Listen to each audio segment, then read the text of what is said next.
Good day, good morning again, internet. Yan, so ngayong araw na to lalabas na naman kami ni Aba. So hindi ko alam kung saan niya gustong pumunta, pero samahan na lang natin.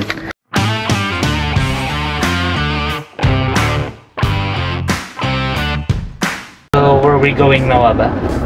Still deciding? Hindi alam niya ba kung marami siyang choices, pero hindi niya alam kasi gusto niya lahat yun, pero kailangan dapat isa lang. Okay, so nakarating na kami dito.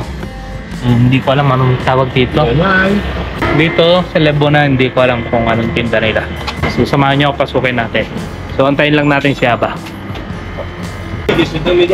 Okay, so papasok kami ngayon ni Aba. Hindi ko alam kung anong meron dito.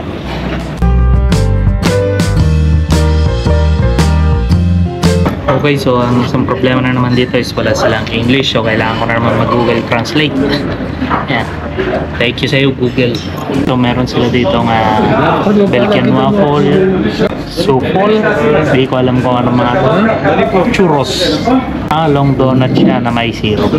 Titigil sila dito ng whiskey, beer. Okay, so kosher tong napuntahan namin. Ang kosher, yun yung mga pagkain na limitado lang. Order ako ng lamb kebab, and lemonade, and tsaka ang pinakamalupit, ang paborito ng mga Pilipino, rice. Yan, so may kanin kami dito.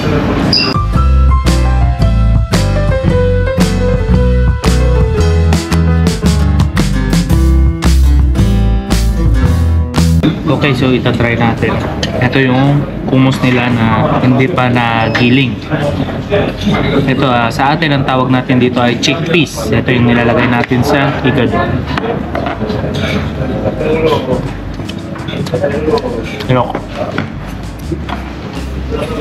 Pero pag yung chickpeas or yung hummus nagiling na siya, ginawa na nila, na process na, ito yung gustong gusto ko talaga.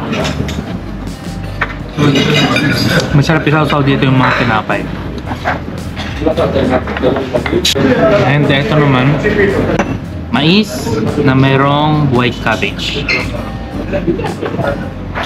Masarap siya kasi malalasa mo yung dill. And ito ganito kalaki yung tinapay. So ganito yung ginagawa ni Amin na Aba. Kuha kami ng tinapay, saw-saw sa hummus, and ito naman next, pinapatry sa akin niya Aba. So ano to, talong, eggplant with tomato. Masarap, anghang, siling na sili, inihaw na talong, tapos inihaw na kamatis. Tapos minix lang nila. Masarap siya, pero para sa akin yung anghang sobrang malakas kasi hindi ako mahilig masyado sa manghang. So kailangan natin ng lemonade. Okay, so ito naman, try natin ito. Carrots lang. Ganito yung mga salad talaga. Okay lang. Walang pagkakaiba sa lasa ng carrots na regular, tsaka itong carrots na to. Ito naman, hindi ko alam anong tawag. May pagka parang labanos. Parang labanos. Lasa. Carrot. Itong salad na ito. And like this. Carrots pa din. Halos mga vegetable nila dito is paulit-ulit lang. Magkakaiba lang yung pagkakagawa kasi limited lang naman talaga yung vegetable dito sa Israel. So, ito ngayon yung pagkain ko. So, 1, 2, 3, 4 na iwa lang na maliliit na lamb and isang platitong kanin. Also, binigay sa akin na ba yung rice niya kasi ayaw niya ng rice. Gusto niya potato.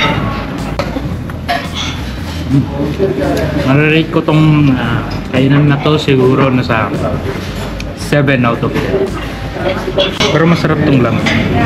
Ito yung pinaka masarap na lamb na natikman ko sa Israel. So samahan niyo muna kami kakain. So let's eat.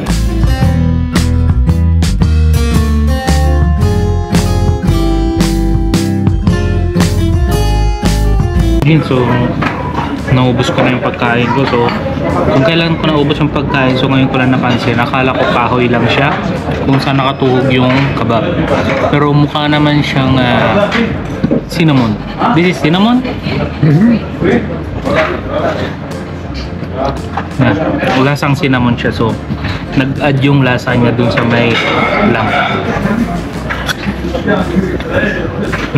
Parang gusto ko tuloy kumain ng cinnamon bread. Okay, so natapos na kami kumain ngayon ni Aba, so lalabas na kami. Dito kami ngayon ni Aba, dito sa may, hindi ko alam kung anong lugar to, pero dito sa may Carrefour. Sa Carrefour, bahala kayo dyan. And gusto niya bumili ng kung ano-ano. Hindi ko alam kung anong mga gusto niya dito, pero pagbigyan natin. Makikita nyo, lalaki dito ng mga pakwan nila. So, hindi uso dito yung mga pakwan na maliliit lang. So, dito, dahil papakita ko sa inyo. Ito yung bunga ng cactus. So, ayokong hawakan yan, nakakabwisit. Maraming tinig. No? Oh, you want one whole? Only half. No. This is my favorite. What? Why now? Only half, Aba. No. Aba, half. This is we surely it's already open. Okay. So ito ang mahirap dito pag kasama mo si Aba. Daming niyang gustong bilhin. Ay. You sure it's Carrefour? You sure this is Carrefour? Yes, Carrefour. Donut. Puro chocolate. Ayoko nung mga iba, sobrang matatamis yun. Mga donut na para sa mga bata. So ito na ng chocolate lang. Yes!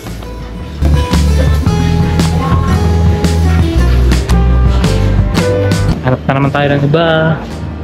So nakakuha na ako ng donut, tapos burekas ni Aba. Ay, ito. Kailangan ko talaga to, straight.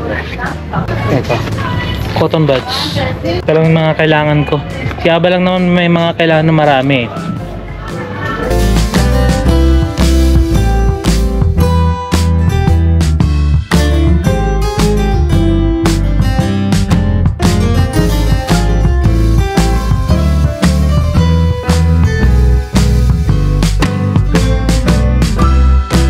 Nakakapagod na araw nakasama si Aba, yan. So, ang dami pa sana niyang gusto, kaya lang dito na yung taxi namin. And nagsisimula na siyang magmadali. And for me, sabi ko sa kanya, ayoko nang nagtatrabaho nang nagmamadali. So hanggang dito na lang. See you again next vlog. Please like, share, and subscribe.